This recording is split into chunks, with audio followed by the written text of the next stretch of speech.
Boa tarde, tudo bem com vocês? Vocês estão me ouvindo?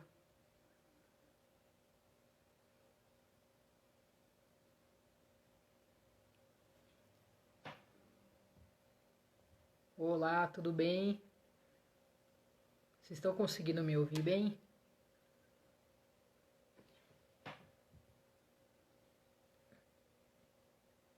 Boa tarde.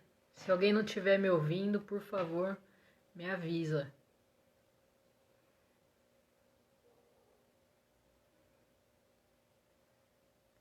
Tudo bem com vocês?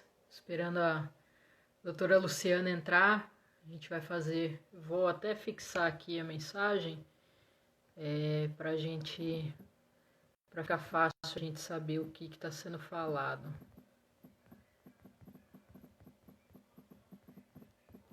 A gente vai falar um pouquinho sobre direito desportivo, sobre como iniciar na carreira.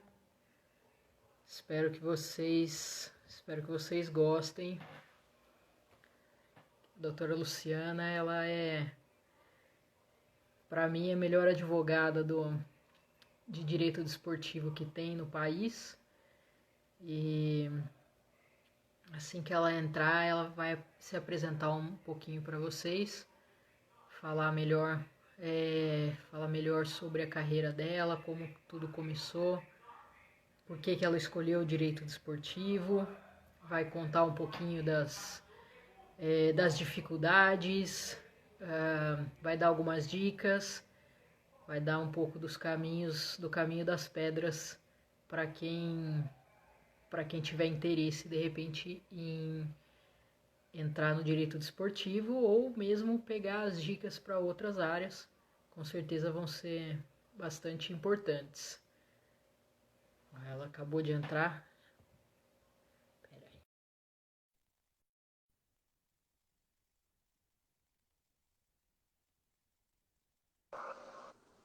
Tem que me ajeitar aqui.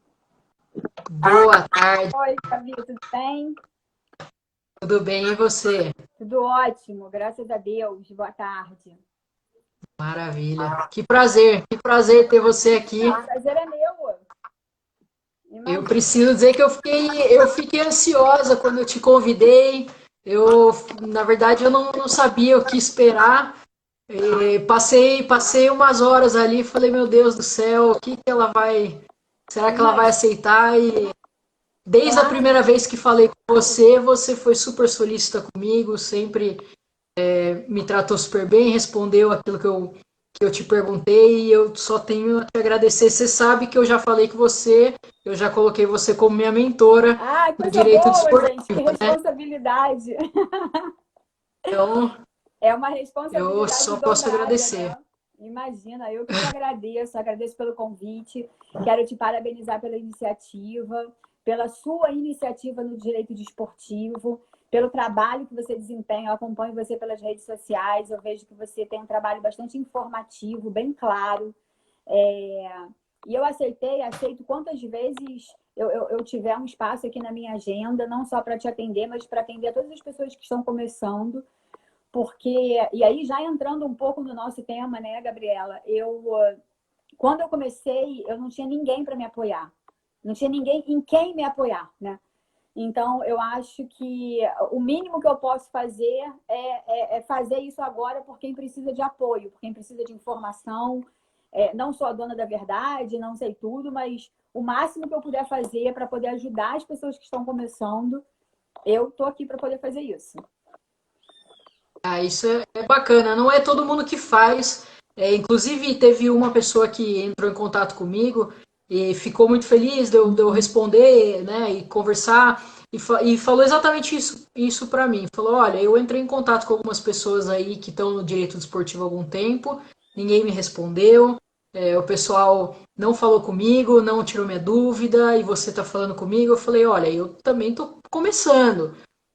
Ainda falei para conversar com você, mas eu falei, infelizmente isso acontece, não é só no direito desportivo, é em qualquer área, né? Em qualquer área do direito, fora do direito, tem gente que, infelizmente, ou por não ter tempo, ou, enfim, por não ter essa, talvez, vontade de ajudar, né? Eu não sei. Mas a gente tem que se concentrar, eu prefiro me concentrar naqueles que ajudam, ao invés de ficar perdendo tempo com quem não ajuda, né? É Então também a verdade. gente vai ficar aquela raiva, aquela coisa. Não, eu prefiro focar em quem me ajuda, em quem está ali, né, em quem eu posso contar e poder fazer exatamente isso por quem está começando também, né? Criar um novo ciclo de ajuda. É Eu acho verdade. isso bacana. É verdade, porque uns apoiam os outros, né? Hoje você está começando, mas amanhã a gente pode ser ex-adverso, amanhã a gente pode estar junto numa causa. Então, eu acho que. E eu sempre achei que a vida é feita de relacionamentos, não é? Então, a gente tem Sim, que construir, a gente tem que construir pontes. Eu até lembro, essa foi uma lição até que o René Simões me deu uma vez. A gente estava num processo muito complicado no Vasco. Na época ele era gerente de futebol, se não me engano. E eu fui para a guerra. Eu era advogada do Vasco e eu brigando com todo mundo. E ele chegou para mim e falou assim: olha, você tem que construir pontes, não é muros. Você não pode construir muros, você tem que construir pontes. E eu lembro até que eu falei para ele, eu falei assim, exato. não construa ponte com empreiteira superfaturada, a ponte vai cair, não quero é muro. Mas o tempo vai fazendo com que a gente entenda, raciocine melhor, né? Pare de brigar, de ser tão combativa e passe a construir pontos. Então, eu acho que a base do nosso trabalho, né, é relacionamento. Então, eu sempre respondo o que eu posso. Quando eu não posso, ou é porque eu não vi, porque entra muito, eu recebo muitos directs e aí alguns entram num lugar negro lá que, sei lá como é que fala, que eu não vejo nunca. Quando eu vejo, eu falo assim, gente, a pessoa mandou mensagem 5 semanas, coitado. Vai achar que eu não quero responder, mas sempre que eu posso, eu tô aí. Obrigada. Na verdade, eu queria que você se apresentasse um pouco e aproveitasse e contasse um pouquinho do seu início. Se, na verdade, assim, você sempre quis advogar, trabalhar com direito desportivo, você sempre gostou, por exemplo, de esportes, de futebol, ou se de repente foi alguma coisa que, de forma aleatória, você caiu ali. Mais ou menos. Eu sempre quis advogar, né? E eu nunca quis seguir a carreira de magistratura, concurso público, nada disso. Eu sempre falava que eu preferia ser a advogada do que mais uma juíza no mundo, né? Então eu ainda queria usar o meu trabalho como uma forma de transformação para a vida das pessoas. E aí eu comecei a fazer cível. Eu comecei a advogar no cível. Me formei em 2000 e montei um escritório em 2002 e comecei a advogar no cível e tive uma grande decepção, porque quando você é recém-formado, você está ali, né, no calor, tem suas teses, tem aquilo tudo, né? Eu passei um dia inteiro estudando. Eu lembro que o meu primeiro cliente, quando ligou para o escritório, marcou, não tinha secretário, não tinha nada, era eu, uma mesa e Deus, né? E meus livros, porque nem tinha internet direito nessa época. E aí, quando o cliente me ligou, ele chegou no escritório, olhou para mim e falou assim: eu vim falar com a doutora Luciana. Eu falei: sou eu. Aí ele, tipo, olhou para baixo assim, falou: você? Aí você é muito nova, né? Eu falei: é. E aí estudei aquela coisa toda. E, de repente, o juiz deu uma decisão muito doida. O desembargador sentou, a segunda instância sentou lá no meu recurso, não julgava nunca.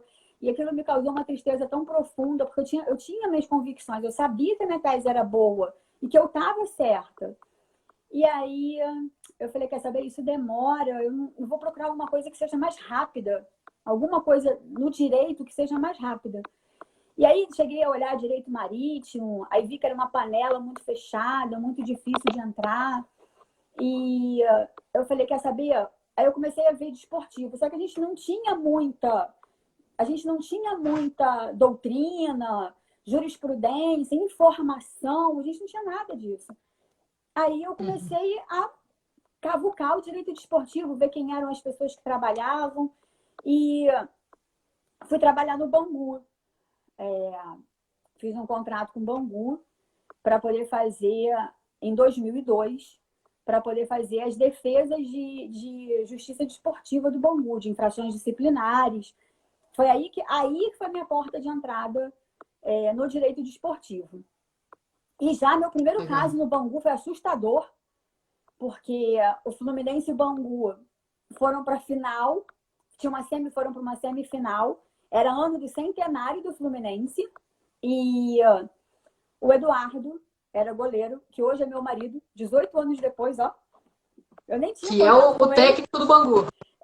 Que é o treinador do Bangu, inclusive. O Eduardo era goleiro do Bangu nessa época. A gente não tinha contato com o atleta. E ele fez um gol de cabeça. E o juiz anulou o gol. Anulou o gol, falou que não foi gol, que foi mão, eu não lembro direito. A gente entrou numa discussão se era erro de fato ou erro de direito. E isso dava vaga para a final. E eu, fui quente para cima do tribunal. Estudei, mas estudei assim, como se não houvesse amanhã também, né? Eu, com todo o meu fervor ali, meu primeiro caso de justiça desportiva, nunca tinha subido na tribuna na vida. Falei, não, é agora. E defendi minha tese toda e veio Mário Bittencourt, né? Que hoje é meu amigo. E Mário foi lá, destruiu minha tese inteira. O Fluminense ganhou, a gente perdeu. Aí fiquei arrasada. Falei, gente, olha que horror, era vaga e tal. E o resultado não tinha sido homologado, até que fosse julgado no TJD. E aí eu falei, quer saber? Eu vou começar a olhar, porque eu não me dou por vencida. Essa já é uma dica. Né? Eu falo que só termina quando dá tudo certo. Não pode terminar errado. Então você tem que buscar, tem que ter uma saída. E aí eu falei, não é possível. Eu vou ver a composição desse tribunal. Aí fui olhar estatuto, regimento interno, fui ver se o tribunal estava devidamente composto, a gente descobriu que não estava. Quem estava, o presidente na época, até falecido, coitado, o mandato dele já estava inspirando, ele convocou uma eleição com o edital errado, ou seja, uma salada, um banzé. E aí nós entramos no cível, com uma ação cível, e mudamos o tribunal inteiro. A gente derrubou o tribunal todo, viu, garoto? Aí isso para mim foi uma vitória. Exatamente. Com certeza. Eu falei, vai julgar direito. Né? Eu não vou ser julgada por quem não tem poder para me julgar. E aí o tribunal foi reformulado, graças a Deus, e aí eu posso te dizer que esse foi um marco da profissionalização da justiça desportiva no Rio. Foi esse o ponto. Então, foi assim que eu comecei no direito desportivo. E aí a gente acabou fazendo algumas jurisprudências. Eu comecei a brigar por prescrição, porque eu lembro até uma vez que eu subi na tribuna, pedi preferência para fazer uma defesa do Bangu, que a denúncia estava prescrita. Eu ia perder. Eu não tinha como, era uma cotovelada horrorosa. Eu não tinha como no 214, nem era 214 na época, né? Mas hoje, um 214, a gente não tinha como absolver o atleta.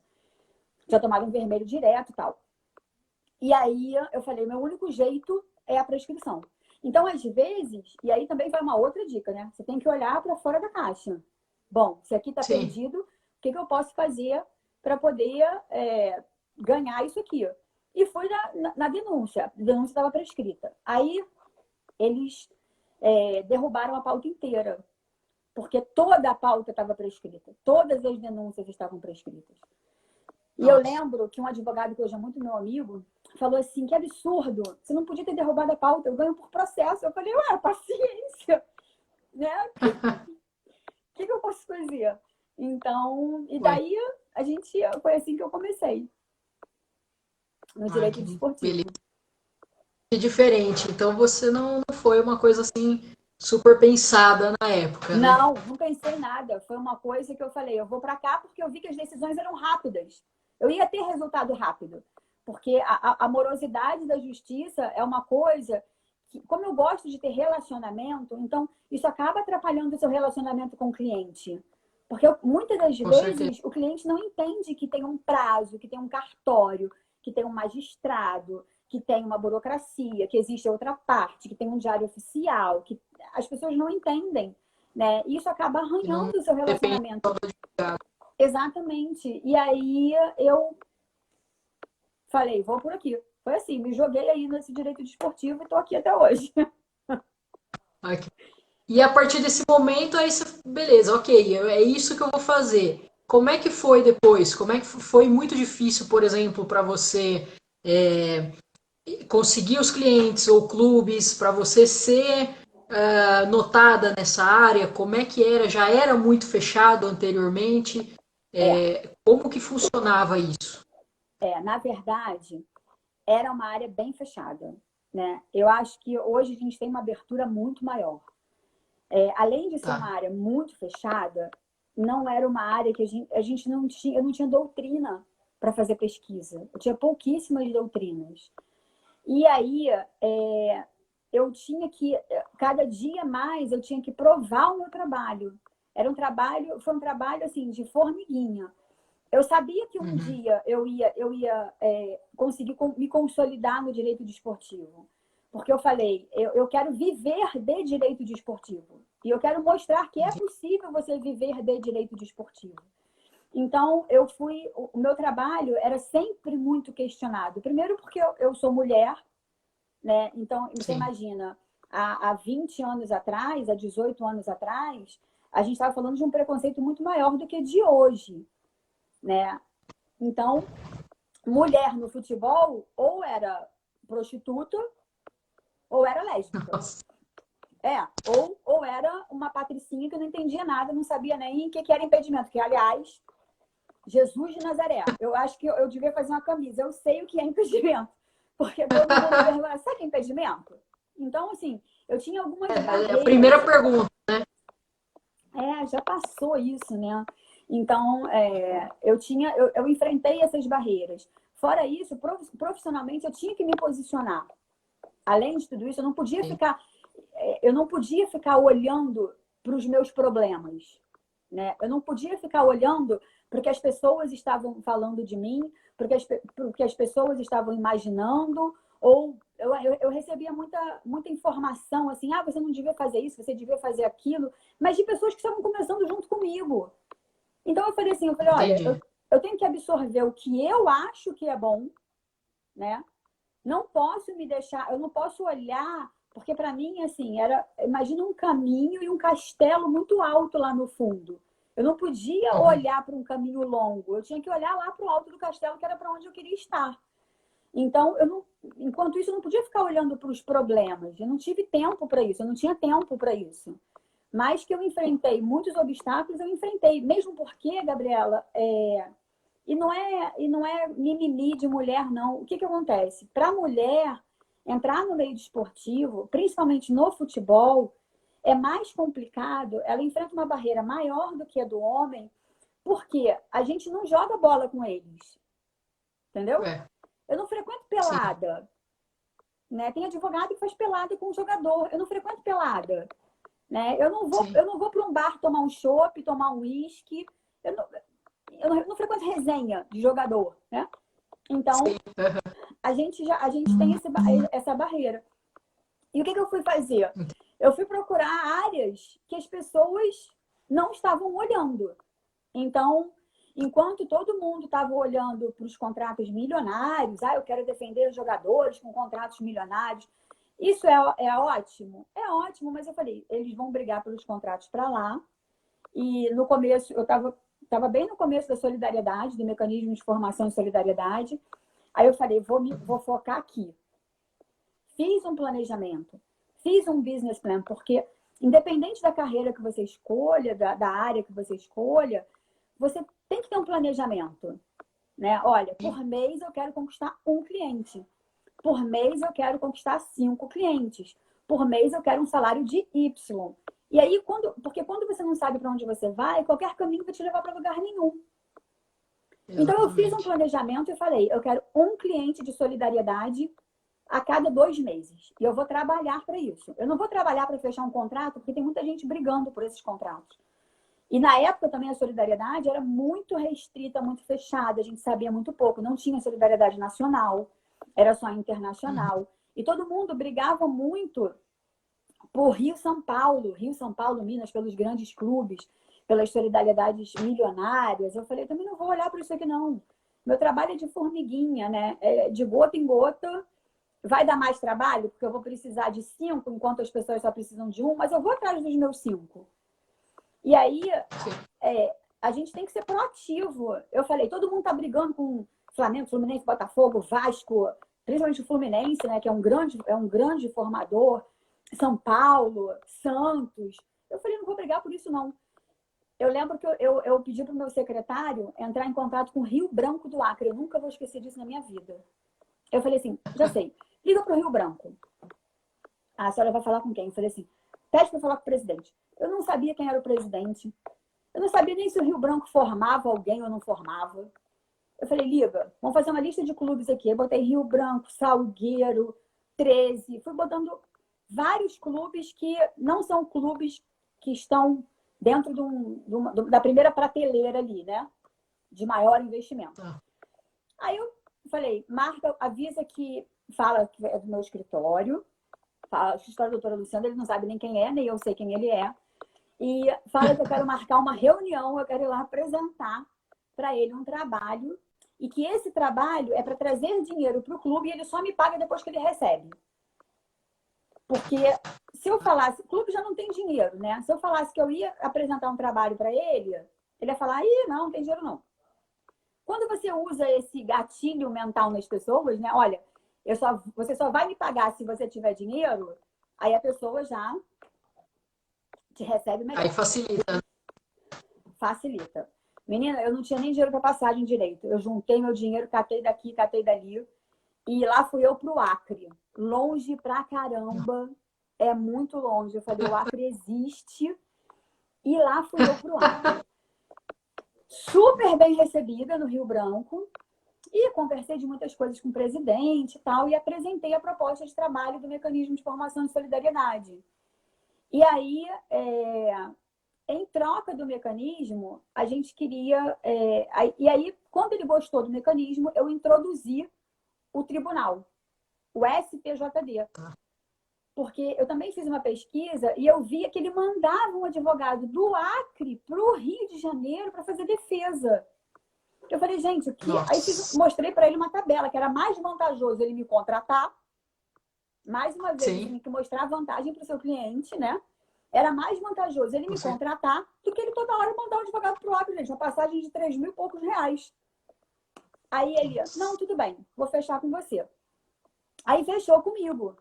E já no primeiro momento, a gente conversando, ele falou assim, doutora, eu tenho um caso aqui, a senhora sabe assuntos da FIFA? Eu falei, sei. Cobrança da FIFA? Sei, porque eu sabia. Aí ele falou, eu tenho um caso aqui de um clube que não pagou a gente. Chamou a Maria, que era a secretária dele. Maria, traz aqui para a doutora ver. Quando eu vi, era uma cobrança de 120 mil euros que o clube estava devendo a ele e estava pertinho de prescrever. Eu falei, não, presidente, que é isso? A gente tem que entrar com essa cobrança. Então, assim, eu fui em busca de uma coisa, ganhei outra, num clube que ninguém está preocupado. Você entendeu? Sim. Então, existe o mercado, né? Eu falo que eu quero esse, que as pessoas... Óbvio que eu amo advogar para o São Paulo. Amei advogar para o Vasco. Adoro, gosto, porque eu gosto de advogar. Mas a gente tem que ver aonde as pessoas não estão vendo, né? Você cria demanda aonde você enxerga ali uma oportunidade. Sim.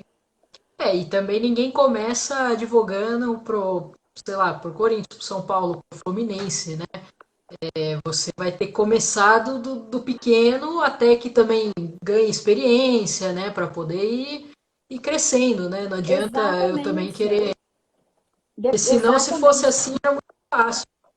Exatamente. Mesmo porque nesses clubes pequenos é que você vai adquirindo experiência. Né? Nesses Exato. clubes, não digo pequenos, mas são clubes de menor investimento que você vai adquirindo experiência. Então, de repente, você consegue assessorar o clube para fazer um contrato melhor com o seu atleta. Né? Você presta uma assessoria porque eles são bem deficientes de informação. Então, é isso. Você acha que, você falou que na época que você começou não tinha muita jurisprudência, não tinha muitos artigos, muita coisa. Hoje ainda não tem tanto, mas com certeza tem muito mais. Né? Eu sei que, por exemplo, faculdades, são poucas as faculdades que oferecem, que tem o curso dentro da área do direito, né? Ainda não tem na grade, mas começam a aparecer alguns cursos de pós-graduação, essas coisas para facilitar um pouco mais para a gente. Você acha que fazer um curso, por exemplo, de pós-graduação, ou ainda que seja aquele do IDC, que eu postei esses dias, eu fiz, achei sensacional. O que você acha desse tipo de curso para quem está querendo iniciar nessa carreira, nessa parte do direito desportivo? Ô Gabriela, é o primeiro passo para quem quer iniciar, não só no direito desportivo, mas em qualquer área do direito, né? Então, primeira coisa, você começa a fazer uma pesquisa de quem são os melhores profissionais daquela área. Então, eu lembro muito que eu gostava de processo civil e eu queria fazer uma pós-graduação em processo civil, e na época, um dos melhores cursos de processo civil era um curso que o Fux dava. O ministro Fux. Então, eu falei, vou fazer aqui. Não adianta você fazer um curso de uma pessoa que não tem muito a oferecer, ele acabou de começar. Né? Então, primeira Sim. coisa, quem são os melhores profissionais dessa área? Fulano, Beltrano e Ciclano. Eu simpatizo com fulano. Então, eu vou pesquisar se essa pessoa dá cursos. Ele tem algum curso online? Ele dá alguma palestra? Ele é diretor, é afiliado a alguma associação? Que associação é essa?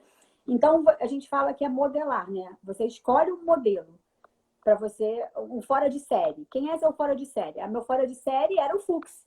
Então, eu vou modelar o Fux, que na época não era ministro. Então, tudo onde o Fux estava, eu estava. Né? Todos os cursos que ele dava, eu participava. Então, esse é o primeiro ponto. Aí você inicia a sua pós-graduação, mas antes mesmo da pós-graduação, porque a pós-graduação já é um noivado, né? Você já está noivando. Então, para você começar a namorar, primeiro você tem que, antes de noivar, você tem que namorar. Então, eu até vi o Léo Andreotti entrar aqui. Se filia a um instituto. O IBDD é um excelente instituto de direito desportivo. E agora está produzindo muito conteúdo. Então, começa a namorar, vê se aquilo mesmo que você quer, se aquilo te agrada, se o assunto é um assunto que te agrada, se você se apaixona por aquilo, se você acha que é possível, que é viável. Gostou do namoro? Então fica noivo, vai lá para uma pós-graduação. E aí dá o primeiro passo, começando a pós-graduação. E já fazendo a pós-graduação, você já pensa, já faz a pós-graduação pensando no seu próximo passo. Eu vou fazer essa pós para quê? Eu quero dar aula de direito desportivo.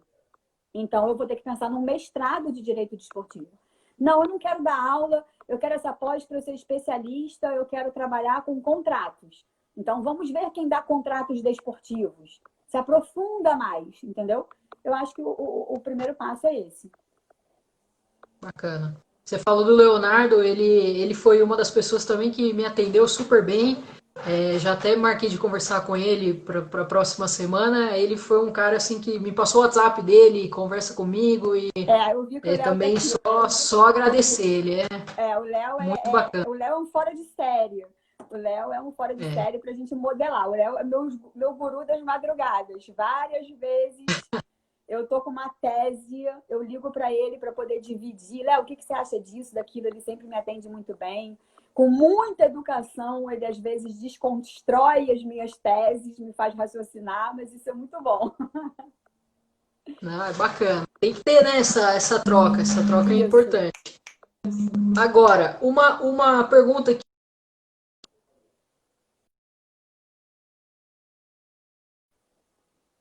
Oi. Muita gente me pergunta, voltou, né, agora? Muita gente me pergunta o seguinte, fala sobre a seguinte coisa. Ah, não sei o que fazer no direito. Sei lá, muita gente que acabou de se formar, não sei o que fazer. Direito desportivo, eu vou ganhar muito dinheiro por conta dos jogadores, né? De você ter muito dinheiro. A realidade não é bem essa, né? A gente sabe que os jogadores que ganham muito dinheiro, eles são a minoria, infelizmente. As pessoas ainda têm na cabeça, por exemplo, referência de jogador ao Neymar, com transferências milionárias, não pensam na realidade dos clubes. E aí eu queria que você falasse um pouco disso, porque é muito fácil a gente olhar determinadas áreas e falar, nossa, isso vai dar dinheiro, porque a gente vê o futebol passando aí, todo mundo cheio da grana, mas a gente sabe que não é bem essa a realidade. Eu queria que você falasse um pouquinho sobre isso. Na verdade, o futebol, ele é uma área que, se a pessoa entrar pensando nisso, lógico que você tem que ter seu alvo, né? Meu alvo, no final, minha meta macro, lá no final, meu objetivo final é ter um Neymar dentro da minha carteira de clientes. Quem não quer? Só que, como você mesmo disse, a realidade dos jogadores, principalmente no Brasil, é que 80%, eu não lembro agora, se 85% ou 88% ganham até um salário mínimo. Então, essa é a realidade dos atletas. Quando a pessoa vai começar, mas existem outras áreas, por isso que eu te falei no começo, de você não ficar olhando só para aquele jogador milionário que você quer ter como cliente. Existem outras áreas que você pode ganhar dinheiro. Por exemplo, contrato incentivado. Projeto incentivado. Né? Você pegar um clube de menor investimento e mostrar para ele, ver se ele tem todas as certidões. Se não tiver, já é um serviço, né? Você já bota ali um cifrão. Já é um serviço que você vai oferecer, que é tirar todas as certidões para aquele clube. Na verdade, o que você tem que ver são as demandas e as oportunidades. Olha, é interessante que você tem... Ah, eu tenho uma base e não tenho dinheiro para estruturar minha base. Não, a gente pode fazer um projeto incentivado e aí você já ganha no projeto incentivado. Ah, mas eu não tenho as certidões. Então você cobra pelas certidões. Olha quantas coisas dentro de um clube que nem tem ninguém olhando. Você tem antes de você olhar para os jogadores milionários. Dá para você ganhar dinheiro com direito desportivo? Dá. O meu escritório, nosso escritório lá, é um escritório... A gente fala que é um escritório boutique. Né? Hoje, graças a Deus, eu consigo escolher para quem eu vou advogar, para quem eu não vou advogar. Se eu não gostar da pessoa, meu sócio quase pira.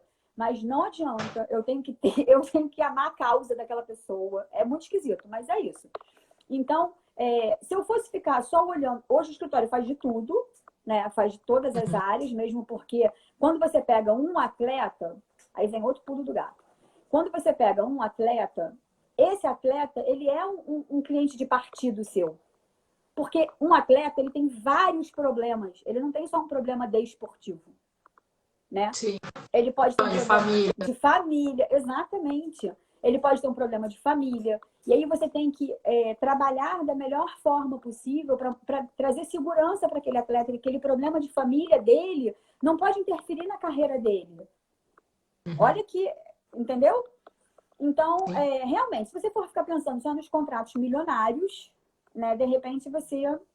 Mas existe uma estrada, existe um caminho que você vai conseguir botando um tijolinho de cada vez para você chegar lá no alto do castelo. Com certeza. É degrau por degrau, né? Tem que ir devagar. Exatamente. Tem que ir devagar. Uma pergunta minha. O que você prefere, por exemplo, você advogar para clube ou para jogador? E existe alguma, vamos supor, se você advoga para um clube, existem jogadores que não chegam até você porque você advoga para aquele clube, ou vice-versa, né? Se você advoga para um jogador, existem clubes que não chegam até você. Como é que funciona essa troca? Você queria saber a sua experiência. Eu prefiro advogar para quem eu gosto e para quem me paga. Boa. Pode Para ser, quem paga é importante. pode ser clube, pode ser atleta, pode ser empresário, pode ser patrocinador, né? Eu prefiro advogar para quem eu gosto e para quem me paga. Então, esse é o primeiro ponto. Porque advogar de graça não dá. Sem chance. Existem alguns clubes que não, na verdade, existe atleta. Eu já passei por esse caso. Vou falar da minha experiência. Existe atleta que não te contrata porque você advoga para aquele clube. Então, por exemplo, na época que eu estava no Vasco, eu tinha muitos atletas que queriam me contratar, mas não podiam porque eu era advogada do Vasco. Então, existe um conflito Sim. natural. Agora, o Vasco e outros clubes também nunca deixaram de me contratar porque eu advogava para certos atletas. Mesmo porque Tá. eu não, tirando raríssimas exceções, eu gosto de proteger os meus atletas. E eu não gosto da exposição dos meus atletas, assim, dos meus clientes atletas. Então, raramente, muitíssimo raramente, a não ser que seja um caso, assim, que eu ache que é necessário, como, por exemplo, no caso do Carlos Alberto, do doping do Carlos Alberto, eu divulgo quem é minha carteira de clientes. Mesmo porque, enquanto tem um atleta, por exemplo, eu posso ter um atleta que é seu cliente no direito desportivo, que você fez um contrato, mas ele é um cliente meu no direito de família. A gente tem muito atleta com problema de direito de família. Muito. Então, eu não gosto de divulgar quem são os meus clientes. Então, raramente os clubes deixam de contratar porque eu advogo. O contrário acontece. Pela incompatibilidade, né? Pelo impedimento. E é uma coisa bastante razoável e natural. Entendi. Bacana. Importante saber disso. É. Como é que você lida? Como é que você lida com a família e com o empresário do atleta? Porque a gente, o intermediador, né? O empresário, o intermediador, que cada um tem um objetivo para o atleta, cada um pensa de uma forma diferente. Às vezes não é nem o que o atleta quer. Como é que você lida com essa diferença de opiniões? A primeira coisa que a gente tem que pensar é o seguinte: o empresário, ele está ali para fazer dinheiro, né? E Sim. nada de errado nisso, nada de mal. É o trabalho dele. Ele olha o atleta como um produto, é um produto dele, né? E a família está ali para pensar no bem-estar do atleta e no seu próprio bem-estar, né? Então tem que ter uma harmonia. É impossível você ter um atleta que renda bem dentro do campo se fora do campo ele não está bem com a sua família. Então, é um trabalho muito difícil você equilibrar a vontade do atleta com a vontade do empresário, porque algumas vezes a vontade do atleta é influenciada pela vontade da família, e também nada de errado nisso. Eu tenho um atleta que nunca recebeu muitas propostas para sair do Brasil e nunca quis sair do Brasil porque a família não queria que ele saísse do Brasil. E ele atendeu esse apelo da família e, em prol da família, ele abriu mão de não largar o país. E aí, o que o empresário tem que fazer é procurar as melhores oportunidades para ele aqui dentro desse mercado. Né? Não adianta você... Eu também já tive um atleta que a gente fechou um contrato na Alemanha, no dia seguinte ele pediu para rescindir porque ele não gostou, não ia ficar, não se adaptou, não queria, quer ir embora, não é isso aqui. E você faz o quê? Obriga ele a ficar lá? Não tem como. Então, alinhar todos esses pontos, eu acho que é uma questão de entendimento, né? E aí você tem um papel, é por isso que eu falo que lá no escritório a gente é um escritório boutique. Eu não faço advocacia de massa, nada contra quem faz, não gosto. Eu gosto de atender individualmente os meus clientes. Eu preciso entender tudo. Porque, apesar de ele ser um cliente, ele é um ser humano formado, sim, né? Ele é um retalhozinho ele é uma colcha de retalhos formado por cada pedacinho de um segmento. Da sua família, dos seus amigos, né? Do seu ciclo social. do empresário. Então, ele é um pedacinho de cada coisa. Então, a gente tem que entender ele como um todo para poder atender da melhor forma possível. Bacana, bacana. Você já lidou com fraude de atletas e agência, por exemplo, de empresarial, atleta, pessoas que querem puxar aquele atleta e na verdade não existe nada, o atleta paga para jogar, paga para fazer e nada acontece? Com certeza você já deve ter visto alguma coisa assim, mas Olha, não sei se você já... lá no escritório eu nunca peguei um caso desse. Eu sei que existe, né? Existe muito pai de atleta que paga para o atleta jogar e aí depois já teve um caso sim. Teve um pai de atleta que pagou para um clube para o atleta poder jogar. E aí foi bater no escritório porque o clube ou aquela pessoa não cumpriu com aquele acordo. Olha, eu paguei para fulano e fulano não botou meu filho para jogar. Então eu preciso receber esse dinheiro de volta.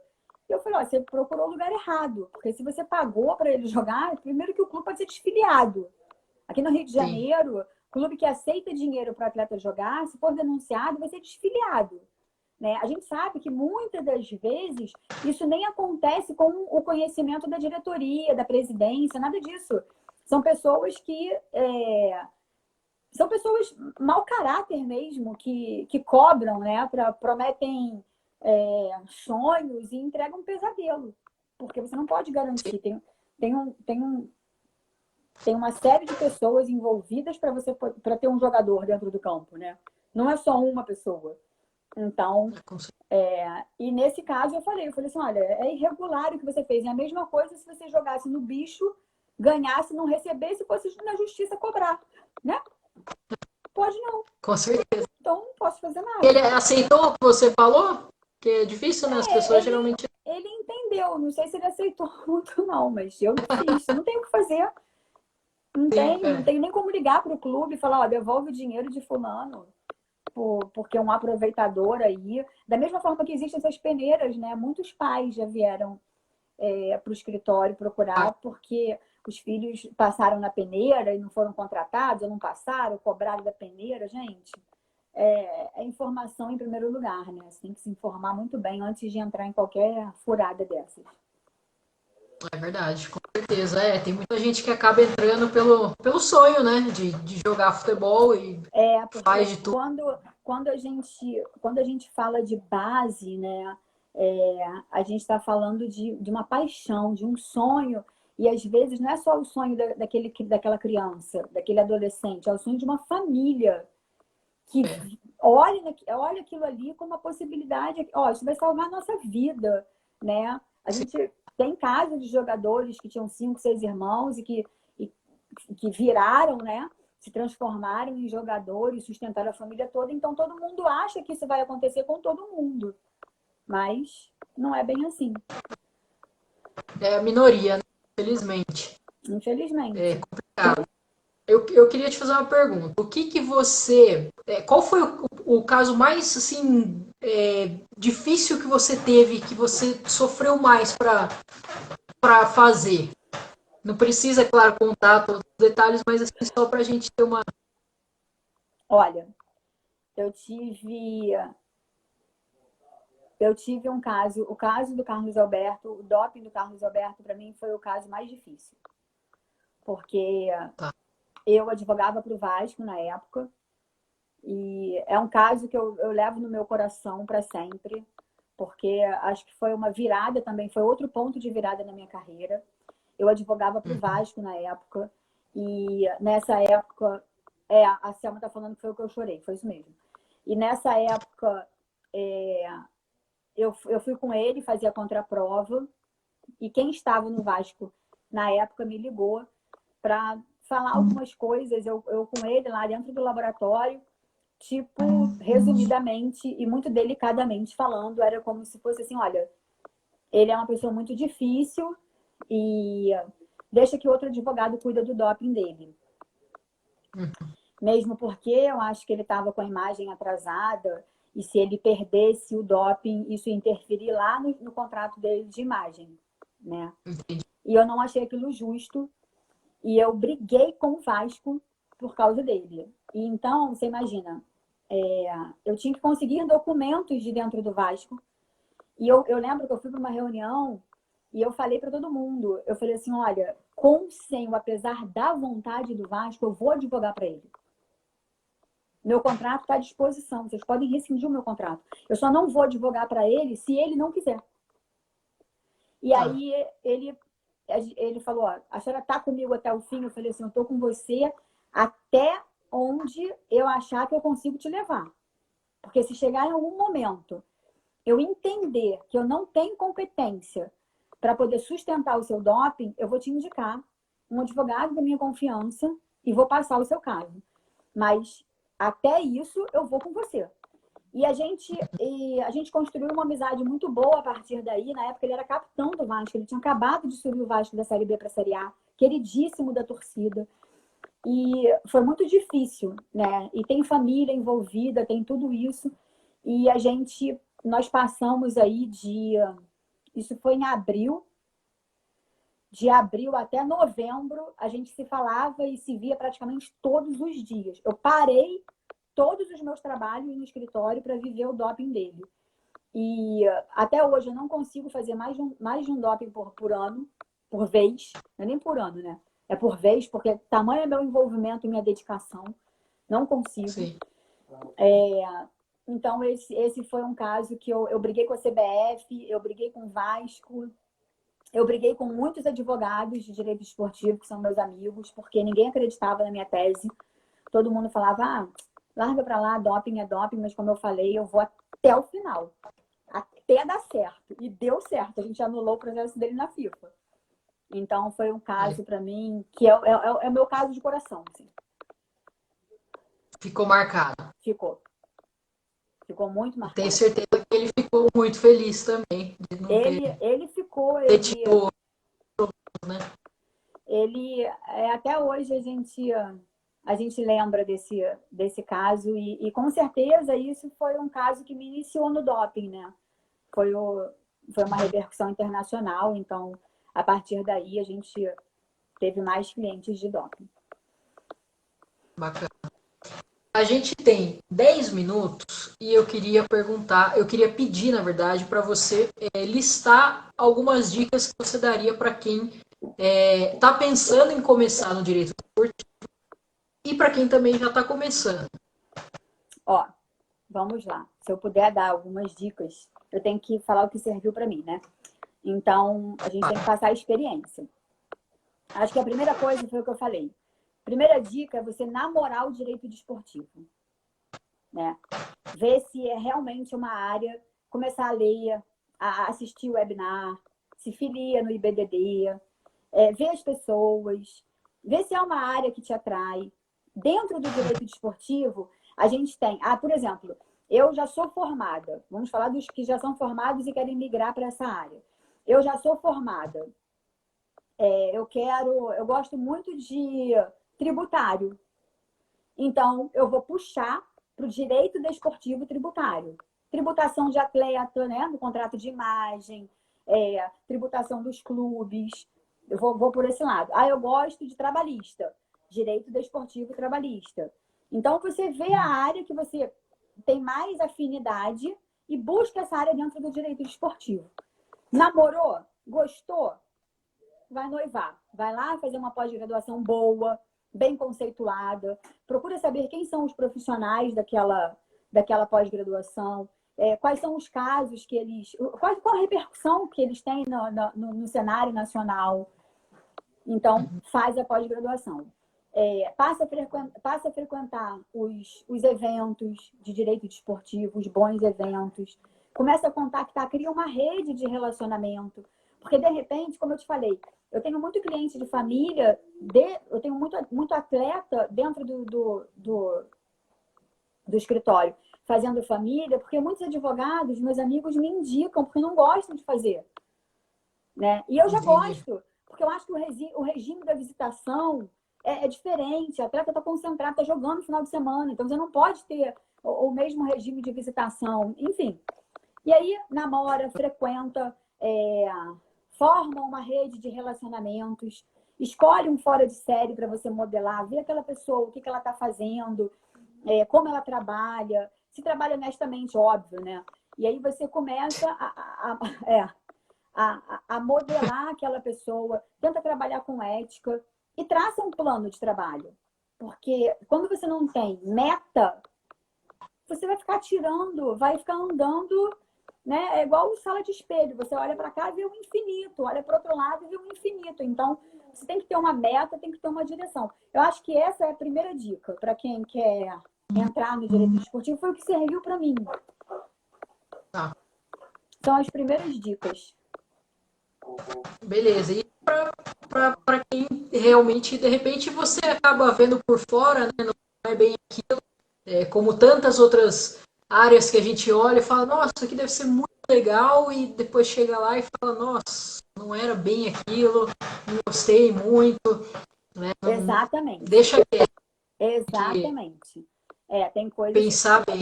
Por isso que você tem que primeiro dar uma namorada, porque senão depois você vai entrar numa furada. E tem que ser alguém, principalmente, que goste de esporte, né? Eu lembro que eu tinha um estagiário lá no meu escritório e acho que no segundo mês ele olhou para mim e falou assim, eu preciso conversar com a senhora. Eu falei, pode falar. Eu odeio futebol. Eu falei, querido, então você não tá no lugar muito certo, não. Porque a gente tem umas 5 televisões que a gente vê 5 jogos ao mesmo tempo para saber o que está acontecendo e o que não está acontecendo, então está no lugar errado. E não vai ser feliz, né? Quando você é obrigado, você não. E existem outras áreas, não é no direito desportivo, vai ver uma outra, direito da internet, direito está aí, ó, bombando, cheio de regulamentação, cheio de coisa. Eu sou da opinião que se você está fazendo aquilo que você gosta, você vai se dar bem. Né? Não adianta eu resolver fazer direito tributário porque dá dinheiro se eu não tenho. Inclusive, aquele post que você fez essa semana, é muito bacana porque eu sempre falo isso. Eu falo, poxa, não adianta. Eu conheço muita gente que faz um monte de área, quer fazer tudo, e a gente não tem capacidade para entender tudo. A gente tem que saber até onde pode ir. Eu, por exemplo, eu odeio previdenciário, não faço previdenciário, não tem condições. Mas você pode fazer? Não posso, eu posso te indicar alguém, porque eu sei que se eu fizer, não vai ser bom. Né? Eu posso fazer o melhor, eu posso estudar, mas não vai ser tão bom quanto alguém que já está na área há um tempo, que já entende daquilo, que sabe o caminho das pedras. Então, a gente também tem mais cuidado. Eu tive até um caso no meu escritório e hoje esse meu cliente virou meu amigo e também, né? Graças a Deus. E ele chegou no escritório só para eu dar uma olhada como estava o processo dele na FIFA, que um amigo dele que tinha feito para ele.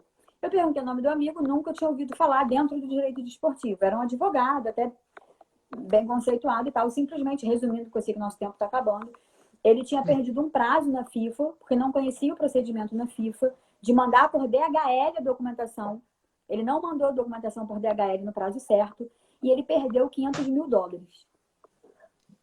Nossa! Que era um dinheiro que ele não quis renovar no clube, né? Falou, não, já tem esse dinheiro líquido e certo, né? Contrato. Falta de pagamento, aciona na FIFA, vai receber um dia, senão o clube vai ser suspenso. E eu tive que dar a triste notícia para ele que ele perdeu os $500 mil da vida dele. Porque procurou um advogado. E aí até não é culpa da pessoa, né?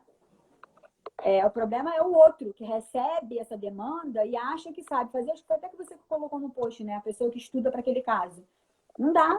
Não dá tempo. Não dá tempo. A gente tem que ter noção, né? Porque todo mundo quer dinheiro. Né? Então entra o cliente, você acha que vai dar para você fazer e assim, infelizmente a gente vê casos e casos. Eu vejo vários assim simples, nem estou falando de direito esportivo, mais simples, de pessoa que, eu fui lá, ele fez e não fez o mínimo do pedido que ele deveria fazer. Direito de família é uma coisa muito, que eu vejo muito isso. Vamos fazer pedidos de guarda ou de alimentos, não pede as coisas certas, fica faltando alguma coisa. Eles têm que entrar com um novo processo, ou a pessoa já perdeu alguma coisa. Eu acho que a gente tem que ter essa noção de saber o que a gente está, né, fazendo, porque também não é a nossa vida, né? A gente está colocando em jogo a vida do outro aí. É verdade. Para terminar, eu vou te pôr uma saia justa. A gente está falando da MP 984 e eu fiz uma enquete no meu Instagram perguntando, né, porque a Globo rescindiu o contrato, né, com o pessoal, não vai mais passar o Carioca. O que você achou dessa decisão da Globo? Ó, minhas olheiras, não deu nem tempo de eu fazer maquiagem. Não, eu particularmente, a Globo tomou uma decisão e fez isso, notificou, né, alguns clubes oficialmente da rescisão do contrato.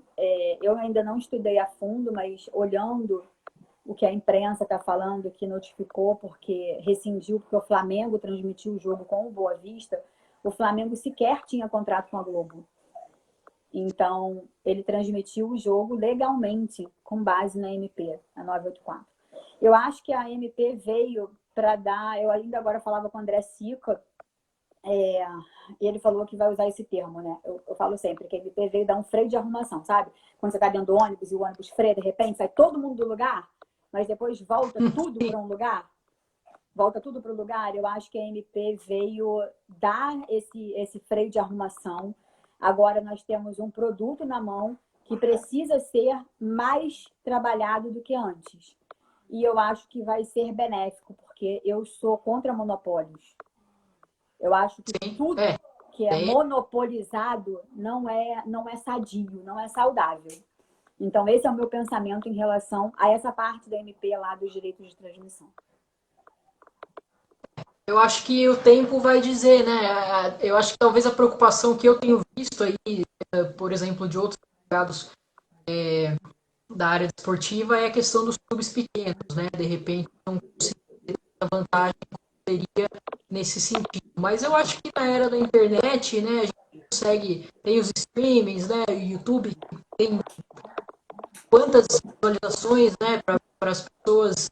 Eu sei que eu moro em Rio Claro, no interior de São Paulo, então a gente tem aqui Rio Claro e Belo. Nunca espaço na TV, né? Tá certo que o Belo é ruim pra caramba, sempre Série C, Série D, mas o Rio Claro às vezes sobe no Paulista, Série A, Série B, não passa na TV de jeito nenhum, não tem condições. E se a gente quiser assistir, ou você vai no estádio, se for o jogo aqui, senão não tem negócio. Né? De repente, aí eu acredito que para o Rio Claro seria uma vantagem, né? Você poder negociar com outras emissoras, poder negociar com canais de YouTube, enfim. Talvez os clubes pequenos vão se dar melhor, né, do que a gente está esperando. Eu acredito que sim, mesmo porque agora eles têm que se preocupar mais com o produto deles, né? Eu falava isso na live ontem da CBMA. Então, eles estavam numa situação cômoda. Querendo ou não, todo mundo saiu da sua zona de conforto neste momento. Então, eu vou me preocupar mais com o meu elenco, eu vou me preocupar mais com o meu produto, porque eu não tenho aquele valor garantido, né? Agora o jogo inverteu. Agora eu tenho que demonstrar que o meu produto é muito bom para que eu possa receber por ele. O que antes estava todo mundo acomodado com uma cota fixa, independente se o meu campo estava bonito, com iluminação, se meu gramado estava queimado ou não, se meu elenco era bom ou não. Eu tinha aquela cota ali. De repente, eu só fazia um elenco para não cair, né? Para manter a cota do ano seguinte. E a verdade é que o futebol não tem mais espaço para isso. Agora a gente vai estudar bastante e esperar ver o que vai acontecer. Exatamente. Lu, Agora a gente está terminando a live. Eu queria te agradecer de coração de novo. Realmente, para mim, assim, é um prazer estar aqui falando com você. Dá até um medo, porque você... Né, Imagina, que isso, estou aqui. A gente que está começando aqui, ver você falar, é assim, se eu pudesse, você ficava falando aqui mais várias horas. Imagina, eu que te Então eu queria te agradeço. agradecer. Muito obrigada, eu que te Gente, agradeço. Quero deixar minha rede social à disposição para o que você precisar e para o que todo mundo precisar. Eu só não respondo quando cai naquele buraco negro lá, gente, que eu não entendo o que é mensagem,